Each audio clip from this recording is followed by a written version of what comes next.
Bakit ako matatakot? Oh,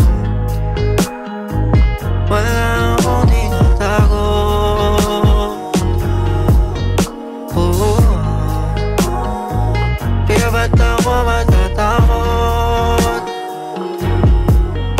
Oh, kung wala akong tinatago.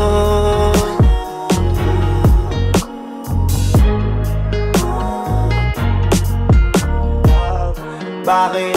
Nga naman maiilang kung lalapit kang tahimik lang. Yung sa ganyan nawiwindang o minsan ay may ginagawa na dahilan ay pasarili lang niya. Walang ibang pwede makialam ha. Pero paano kung meron na napepeste? Lalong lalo na yung haligi ng kanyang bakurang kung sa bibihira ang mga nakakapasok. Yung nasa loob bilang lang paano minsan niya lang buksan. Hindi nun nakasarado palabas man siya. Kasalanan siyang sundan. Dapat yung mga pangarap mo hanggang dun lang. O lagi dapat siyang kasama ay yun lang. Yung mga kalokohan mo ngayon lang nalaman at napagtanto. Kaya pala palagi ka ba na ganyan at ganto. Para alam mo kung saan tatakbo. At buhanging babato sa mata ko walang saan dadampot. Pagtapos pagbuhatan ng bangko at iangat sa paningin ng iba na iba ka pa nagaruga.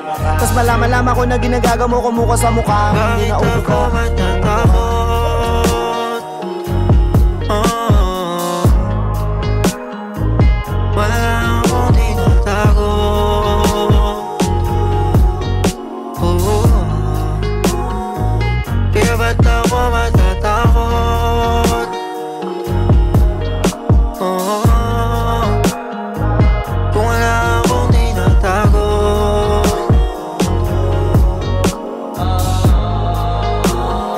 Kahit pa na gano'ng kalala, di ako para mag-alala.